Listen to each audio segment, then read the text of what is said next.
Hello everyone, welcome back to my channel. तो यहाँ पे हम देखेंगे आज हमें 19 जुलाई के द हिंदू में क्या क्या पढ़ना है। तो चलिए स्टार्ट करते हैं। और एनालिसिस में हम सारी चीज़ें डिस्कस करते हैं जो जो इम्पोर्टेंट होता है, और शॉर्ट नोट में वही जो ज़्यादा लगता है कि हमारे एग्ज़ाम में आ सकता है। और ये कैसे पता चलता है, वो PYQ से हम देखते हैं कि जिसके प्रीवियस ईयर में ज़्यादा वो टॉपिक रहे हैं उसको हम शॉर्ट नोट में अपने मेंशन करते हैं।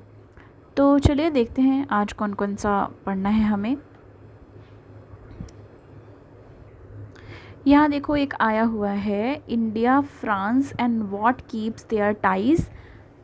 ठीक है, इसको हम देखेंगे। यहाँ पे जो हमारा इम्पॉर्टेंट है वो हमें यहाँ से देखना है। देखो यहाँ कहा जा रहा है 1998 India but France in what should have been a tough spot just a. तो इसमें ये आपको जानना है, बता रहे हैं कि यहाँ से ये लाइन जानना है। Few months after French president Jacques has been the chief guest of Indian republic day parade in Delhi. अब यहाँ से क्वेश्चन जो बनेगा, जो ये यहाँ से इम्पॉर्टेंट है, वो ये है कि रिपब्लिक डे परेड में जो दिल्ली में हुआ वहाँ पे कौन आया था। तो वहाँ पे जो फ्रेंच प्रेसिडेंट है वो आए थे, ये याद रखना है। हर बार कोई ना कोई आता है, तो कई बार ये क्वेश्चन किसी भी गवर्नमेंट एग्ज़ाम होते हैं जो गवर्नमेंट के, उसमें पूछ लेता है कि कौन आया था। तो ये जो फ्रेंच प्रेसिडेंट थे वो आए थे। And prime minister IK Gujral signed India's first even strategic partnership agreement with him. अब ये लाइन यहाँ से याद रखनी है। आपको याद होगा गुजरात डॉक्ट्राइन की बहुत ज़्यादा बात होती है, पॉलिटी में सब लोगों को पता है गुजरात डॉक्ट्राइन के बारे में।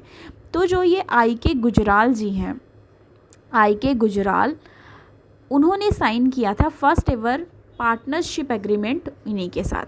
Newly elected prime minister Atal Bihari Vajpayee announce that nuclear test had been conducted in Pokhran. तो जो न्यूली इलेक्टेड थे प्राइम मिनिस्टर उस समय अटल बिहारी वाजपेयी जी, उन्होंने अनाउंस किया था कि जो न्यूक्लियर टेस्ट है वो कंडक्ट होगा पोखरण में, पोखरण 2 इन में। अब देखो पोखरण में होगा, वो उन्होंने क्या किया था, अनाउंस किया था।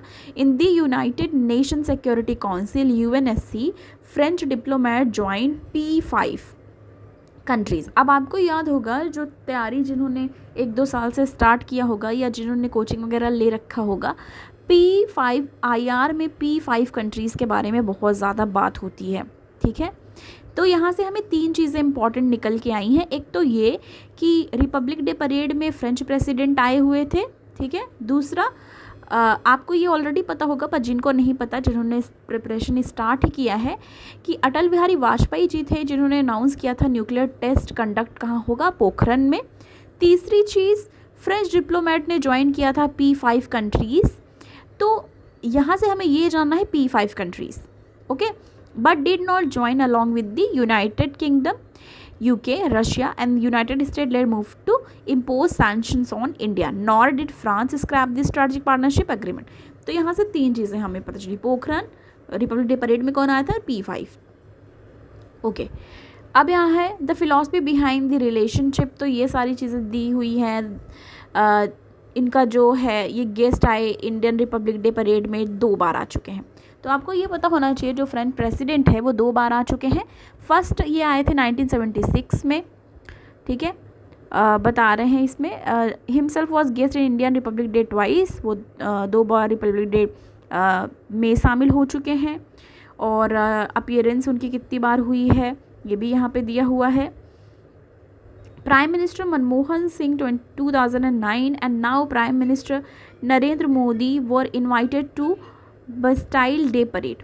अब देखो ये इम्पॉर्टेंट यहाँ पे है, अभी जो हो रहा है आपको पता है फ्रांस में। ठीक है, फ्रांस में जो हो रहा है इनका बस्टाइल डे परेड, वहाँ पे प्राइम मिनिस्टर नरेंद्र मोदी जी अभी वहाँ पे थे, ये आप सब ने देखा होगा वीडियोस न्यूज़ चैनल्स में। तो यहाँ पे ये कहा जा रहा है कि इसमें प्राइम मिनिस्टर मनमोहन सिंह 2009 में, और अभी के जो प्राइम मिनिस्टर हैं नरेंद्र मोदी, उनको भी यहाँ पे इनवाइट किया गया था। While the purchase of defence equipment often overshadow. तो अब जैसे ये आपको डाउट हो, ठीक है, यहाँ पे क्या बताया जा रहा है, प्राइम मिनिस्टर नरेंद्र मोदी और मनमोहन सिंह दोनों लोग रह चुके हैं किसमें, बेस्टाइल डे उनका जो परेड होता है उसमें। तो यहाँ पे ये जानना है कि he is not the first one, इसके पहले भी जो प्राइम मिनिस्टर थे इंडिया के वो क्या हुआ है, वहाँ पे जा चुके हैं। The awkwardness in 1998 after all would have been nothing in comparison to Chirac's visits to India in 1976। अब देखो ये सारी चीज़ें जो हैं, जैसे अभी क्या हो रहा है कि न्यूज़ में ये सारी चीज़ें चल रही हैं, तो पॉसिबिलिटी है जो इस बार मेंस देने वाले हैं इंडिया फ्रांस के बारे में पूछे, क्योंकि इतनी सारी चीज़ें चल रही हैं। और आगे भी अभी तो आपने देखा है ट्रेंड की 2-3 साल पुरानी जो न्यूज़ है वो भी पूछ रहे हैं। तो यहाँ से हमें 2-3 चीज़ें पता चली। पहला हमने 3 यहाँ से देखा था ऑलरेडी, अब यहाँ से ये भी पता चला कि मनमोहन सिंह और जो नरेंद्र मोदी हैं दोनों ही पार्ट रह चुके हैं। The formula is geopolitical without value judgement, there is no pressure to align with their respective position. ये तो है ही है। आगे देखेंगे, हमें पॉलिटिकल चीज़ें नहीं देखनी कि वो आए तो क्या हुआ क्या नहीं, जो मेन पॉइंट जो हम याद रख सकें और अपने आंसर में नोट कर सकें उसके लिए हमें याद रखना है। यूक्रेन वॉर का इम्पैक्ट तो हर चीज़ पे पड़ा है, ये आप आंख बंद करके भी मतलब सोच सकते हो और उसके बाद आपको अपने आंसर में लिख सकते हो। इन्फ्लेशन का रीज़न ये बोलते कि रशिया यूक्रेन वॉर, कोई भी चीज़ें नहीं हो रही हैं डेवलप में, या मतलब बहुत सारी उथल पुथल हुई जियोपॉलिटिकल लेवल पे, वो भी यूक्रेन वॉर, तो ये एक तो है ही है। स्ट्रैटेजिक पार्टनरशिप की बात करें, ये इस तरीके का आता है, तो ये जान लो आप। In this strategic sphere France announce publicly that it disapprove of NATO plus partnership plan. तो यहाँ बता रहे हैं कि फ्रांस ने अनाउंस किया था पब्लिकली कि वो डिसअप्रूव करता है नॉर्थ अटलांटिक ट्रीटी ऑर्गेनाइजेशन का plus partnership plan that would see transatlantic allies build direct ties with Japan, जिसमें था कि जो अटलांटिक अलाइज हैं वो डायरेक्ट टाई बनाएंगे किसके साथ, जापान के साथ, ऑस्ट्रेलिया के साथ एंड न्यूजीलैंड के साथ एंड साउथ कोरिया के साथ, इवन इंडिया। तो ये लो ट्रांस अटलांटिक एक अलाइज की बात यहाँ पे की गई थी। कंट्रीज़ कौन कौन सी है ये आपको याद रखना है, Japan, Australia, New Zealand, south Korea and even India. When India had already rejected the plan, External Affairs Minister S. Jaishankar has said that NATO is not a template that applies to India. Okay तो आपको पता ही है कि हम NATO के part है ही नहीं, ठीक है, तो हमारा कुछ ऐसा बनता भी नहीं है। It is not a template, हाँ ये हो गया। As a result despite a push from several countries the NATO summit in Vilnius the month drop the mention of the project the India France road map on the Indo-Pacific release last week. Further clarify, neither side is attempting to pull the other into its other regional military coalition. France was cool to plan for Quad Plus. France जो है बता रहे हैं was cool to plan, मतलब cool है किस चीज़ के लिए, France was cool to plan for Quad Plus coalition first floated in 2020. अभी क्वाड का हिस्सा कौन कौन है आपको पता ही है, कौन कौन है, ठीक है, यूएस, यूएई और आपको पूरा पता है ऑस्ट्रेलिया है और इंडिया है, ठीक है, इंडिया 1 मिनट। हाँ तो मैं यहाँ आपको थोड़ा सा मैंने गलत बोला था, वो नहीं होगा, आपको याद रखना है, तो इसीलिए हमेशा चेक करने की ज़रूरत होती है। इसमें देखो क्या है, क्वाड के मेंबर कौन कौन है ये याद रखना है आपको। यहाँ से देखो एक में कन्फ्यूज़न थी मुझे बस, ऑस्ट्रेलिया है, इंडिया है, ठीक है, ऑस्ट्रेलिया, इंडिया, और यहाँ पे आप देख लो जापान है, Australia, India, Japan and US है, ठीक है, ये याद रखना है।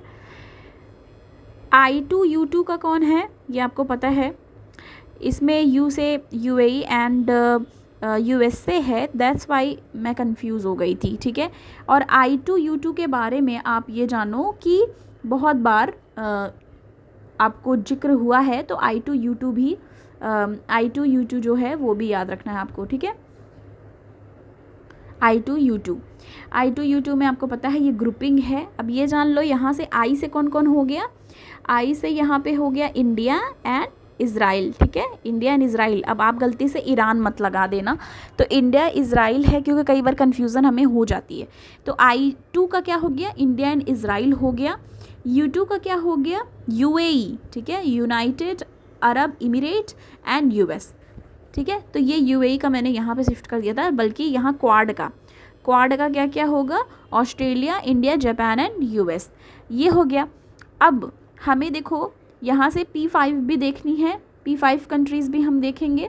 P5 मेंबर्स कौन कौन है, एक बार यहाँ से आपको जानना ज़रूरी है P5 मेंबर्स, क्योंकि अगर इसमें आया है तो हमें जानना इम्पॉर्टेंट है हमारा।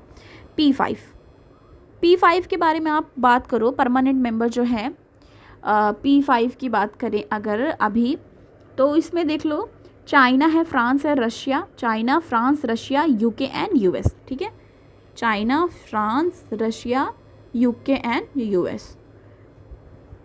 अब यहाँ पे एक चीज़ और कही जा रही है, विच वर मोर और less dropped after the US France rift over AUKUS। ऑकोस क्या है ये जान लो, AUKUS एग्रीमेंट हुआ था। अब ये किन के बीच हुआ है ये याद रखो, यूएस, यूके एंड ऑस्ट्रेलिया। ये नाम सही जाहिर है, कैसे AUKUS है, A फॉर ऑस्ट्रेलिया हो गया, फिर यूके हो गया, फिर यूएस हो गया, तो ये तो ईजिली याद रह जाएगा। ठीक है, और क्वाड का हमने देख लिया, I2U2 का देख लिया और क्वाड का देख लिया कि कौन कौन से मेंबर हैं। मेंबर कंट्रीज़ कई बार दूसरे कंट्रीज़ को डाल देते हैं या उसमें से स्किप कर देते हैं, तो ये इस तरीके का आता है। अब अभी आपने इस बार का अगर आपने देखा होगा यूपीएससी का क्वेश्चन पेपर, तो उसमें तो अब 1 2 ना 3 इस तरीके से जो आता था 1 2 वो तो हटा ही दिया है। अब सिर्फ ऐसे आंसर का आपको जो टिक करना है उसमें है ओनली 1 करेक्ट, ओनली 1, ओनली 2।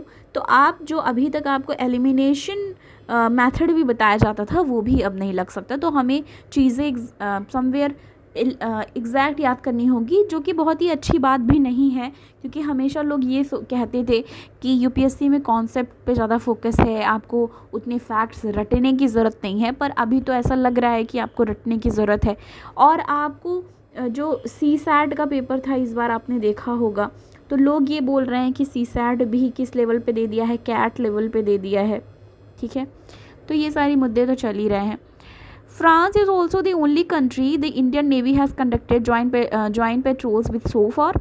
मतलब इंडिया फ्रांस ओनली कंट्री ऐसा है जिसके साथ इंडियन नेवी ने क्या किया था, जॉइंट पेट्रोल कंडक्ट किया था।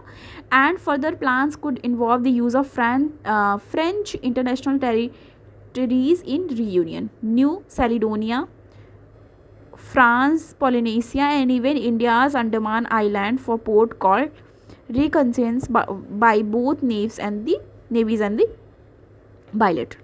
While India's ties with each of P5 countries is unique, the feature that sets apart India-France relationship in this geopolitical align with the position। तो मतलब बता रहे हैं कि अपना जो भी एक यूनिक जो रिलेशन है, मतलब ये कंट्रीज़ इज़ यूनिक फीचर जो इनके इंडिया की टाइज़ हैं इनके साथ भी अपनी तरह से उसने कंडक्ट करी हुई है, रखी हुई है। तो आप ये सोच सकते हो कि कितना आपको मेंटेन करने की ज़रूरत होती है और अपनी चीज़ें भी रखनी, और अपनी मतलब होती नहीं कि कंट्री के कंसर्न को भी इंटरनेशनल लेवल पे रखने की ज़रूरत होती है, और ये सारी चीज़ें होती हैं। अब यहाँ पे देखो एक और हमारा आ गया है जो है a push for GM mustard disregarding science the law. अब आपको याद होगा उस बीच जो पहले से ही प्रिपरेशन कर रहे हैं, जो अभी स्टार्ट किए उनकी बात नहीं कर रही हूँ।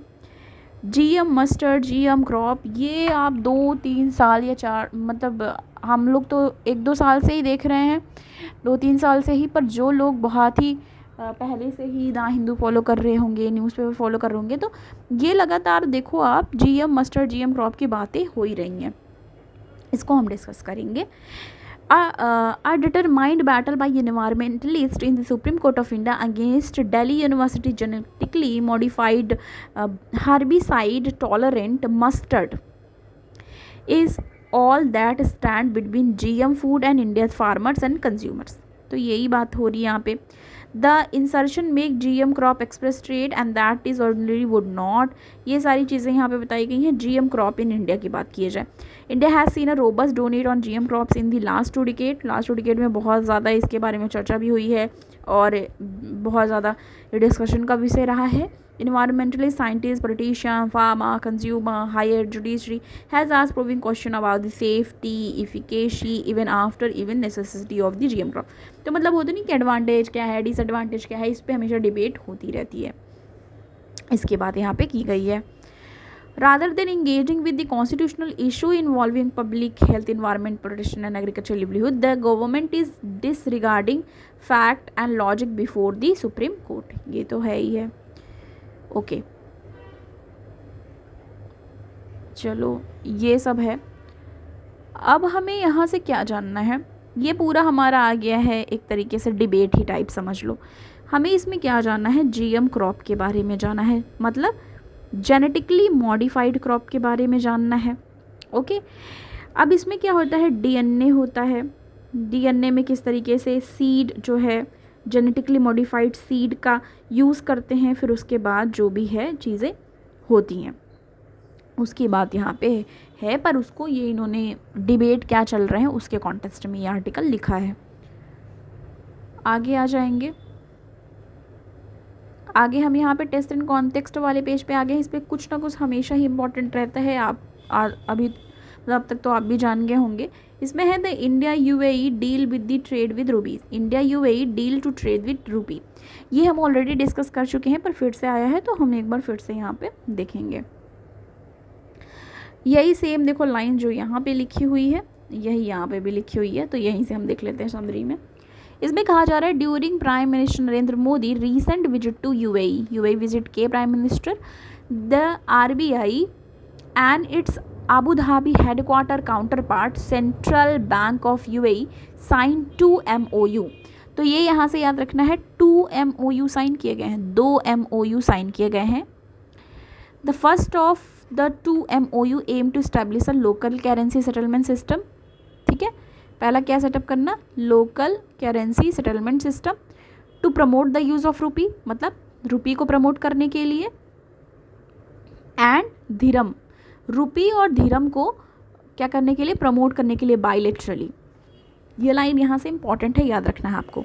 2 MOU जो साइन किए गए हैं उनके एम क्या है, इसका एम है इस्टेब्लिश करना local currency settlement system, promote करने के लिए use of rupee and dirham bilaterally. It will cover all current permitted capital account transaction. अब सेकेंड ऑफ द 2 MOU क्या है, फर्स्ट ये बात की हमने, देखो 2 MOU साइन हुए हैं, फर्स्ट यहाँ पे बताया गया है, सेकेंड यहाँ पे। फर्स्ट में बोल रहे हैं कि जो ये फर्स्ट इसमें जो 2 MOU है मेमोरेंडम ऑफ अंडरस्टैंडिंग का, फर्स्ट वाले में बोल रहे हैं कि इस्टेब्लिश करने के लिए local currency settlement system LCSS, जिससे प्रमोट किया जा सके यूज़ ऑफ रूपी और धीरम बायलैटरली। ठीक है, और ये कवर करेगा जितने भी करंट और परमिटेड कैपिटल अकाउंट ट्रांजेक्शन है। दूसरा है लिंक इंडियाज़ UPI, इंडिया की जो UPI है यूनिफाइड पेमेंट इंटरफेस, उसको किससे लिंक करने की बात की जा रही है, with its UAE counter part instant payment platform. जैसे हम यूज़ करते हैं UPI, ठीक है, यूनिफाइड पेमेंट इंटरफेस, वो लोग क्या यूज करते हैं, इंस्टेंट पेमेंट प्लेटफॉर्म। मतलब हम यूज़ करते हैं UPI और वो यूज़ करते हैं IPP। यही याद रख लो, अगर आपको फुल फॉर्म ना याद रहे तो ये लिख देना UPI and IPP। This is alongside the linking of card switches.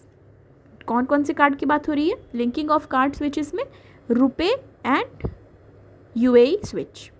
तो ये भी याद रखना है, रुपे एंड UAE स्विच को क्या करने की बात की जा रही है, लिंकिंग ऑफ कार्ड स्विचेस, मतलब जो कार्ड हैं उनको लिंक की बात की जा रही है जिसमें रुपी और UAE स्विच है।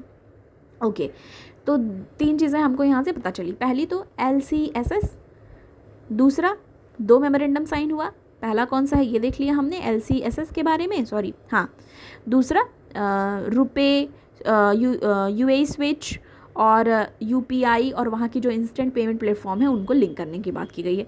तो यही सारी चीज़ें हैं जो हमने यहाँ पे समरी में देखा। ऑल इसमें पूरी चीज़ें बताएगी, पर हमें मेन चीज़ें ही लिखनी है, क्योंकि हम पूरा दिन तो अपने न्यूज़पेपर में ही नहीं लगा सकते, क्योंकि हमें और क्या करना है, अपने स्टैटिक पोर्शन भी कवर करने हैं। अब मैंने ये सोचा है कि जो और भी चीज़ें जो हैं हम वो देखेंगे, न्यूज़पेपर तो हम देखते ही हैं, देखें वो भी स्टार्ट करेंगे। नेक्स्ट आ जाएंगे, हम देखेंगे और कौन सा हमको पढ़ना है यहाँ पे। अब यहाँ पे देखो एक और बताया जा रहा है, Chandrayaan completed third orbit raising manoeuvre. तो क्या इसमें बताया जा रहा है, थर्ड ऑर्बिट रेजिंग जो है यहाँ पे manoeuvre earth bound पेरिजी firing of Chandrayaan mission was perform successfully. तो ये थर्ड अपना जो इसका चंद्रयान 3 का मिशन है, जो पेरिजी फायरिंग, वो उसने कंप्लीट कर लिया है एट ISTRAC इस track Bengaluru on July 18। Next जो है प्लान फॉर जुलाई 20 है between 2 PM to 3 PM। ISRO said that the moon mission is on schedule on July 17। ISRO successfully perform the second orbit raising manoeuvre. मतलब ये सब बता रहे हैं क्यों, तो बस ये था, मतलब बता रहे हैं कि कब कब क्या क्या किया है चंद्रयान का। और India reported record of 93% DPTS immunisation coverage. तो इन्होंने इम्यूनाइजेशन कवरेज कंप्लीट कर लिया है DPTS का। अब ये है कि DPTS क्या है, तो यहाँ से हम थोड़ा सा जानेंगे क्या बताया जा रहा है। DPTS diphtheria pertussis and tetanus vaccine का उन्होंने जो इम्यूनाइजेशन प्रोग्राम है उसे क्या कर लिया है, कवर कर लिया है। नेक्स्ट आ जाएंगे हम, UK illegal migrant will on its way to becoming law. तो वो लॉ बनने जा रहा है। स्पोर्ट्स का आ गया ये, लास्ट में देखेंगे साइंस पे कुछ इंपॉर्टेंट आया है हमारा, साइंस का पेज है ये। इसमें बताया जा रहा है for scientist academic publishing has become a double edge sword. तो उनके लिए बताया जा रहा है scientist academic publishing has been a double edge sword. तो ये था, तो हमारा ये लास्ट पेज हो गया। हमने जो जो चीज़ें हमारी लग रही थी हमने वो कवर करी है, और ये नहीं सोचना है कि कुछ भी छूट गया है, क्योंकि वो रिपीट होता रहता है, तो हम फिर से उसको कवर करते रहेंगे। अब देखो इम्पॉर्टेंट कोई न्यूज़ है वो कैसे पता चलता है, वो मल्टीपल टाइम जो द हिंदू है वो उसको रिपीट करता है, ठीक है। तो बस ये था हमारा जो आज हमें डिस्कस करना था, ठीक है। तो थैंक यू सो मच, मिलती हूँ मैं आपको नेक्स्ट वीडियो के साथ। Thank you so much.